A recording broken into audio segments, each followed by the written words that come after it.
दरवर्षीप्रमाणे आपण सर्वच जण या दिवशी एकत्र येऊन योग साधना त्या ठिकाणी करतो। याही वर्षी आपण जवळपास 10 वर्ष पूर्ण करतोय की योगासाठी आपण 21 जूनला एकत्र येऊन योग साधना निश्चितपणे त्या ठिकाणी करतो। सर्वात प्रथम मी आपणा सर्वांना योग दिनाच्या मनपूर्वक शुभेच्छा देतो। बांधवांनो, आत्ताच आपले इंगळे सर असतील, गावंडे सर असतील यांनी सांगितल्याप्रमाणे व्यायाम करणं हे काळाची गरज झालेली आहे। केलं तर चालेल, नाही केलं तर चालेल असं न होता कुठलाही व्यायाम करणं हे आता प्राधान्याने त्या ठिकाणी सर्वांनी ठरवलं पाहिजे। ज्याला कुणाला क्रिकेट खेळायची आवड आहे किंवा वॉकिंग म्हणावं किंवा योगा तर सर्वात चांगला आहे, कारण शरीर हे एकदम फ्लेक्झिबल राहतं आणि निश्चितपणे याचे अनेक फायदे आहेत। दिवसा आपण वेगवेगळ्या व्यवसायातले सर्वजण आहोत, कुणी डॉक्टर आहे, कुणी वकील आहे, कुणी इंजिनियर आहे किंवा व्यापारी आणि राजकारणी, सर्वच क्षेत्रामधले आपण सर्वजण आहोत।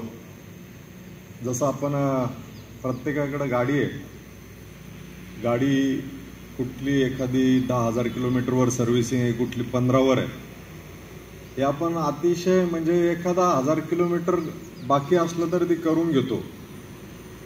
मोबाईलचं रिचार्ज येते म्हणजे आपण इतकी काळजी घेतो की त्याचं रिचार्ज संपायला नको किंवा रात्र आणि कोणी रिचार्ज करून देणार नाही तर तेही 100-200 बॅलन्स असताना रिचार्ज करतो। परंतु शरीर त्याचा एखादा भाग म्हणजे आता शुगर आहे, आळस यायला लागतो, परत वेगवेगळे सिम्पटम्स जेव्हा सुरू होतात तेव्हा मग ब्लड द्यायचं, मग डॉक्टर सांगतात की तुम्हाला शुगर झाली।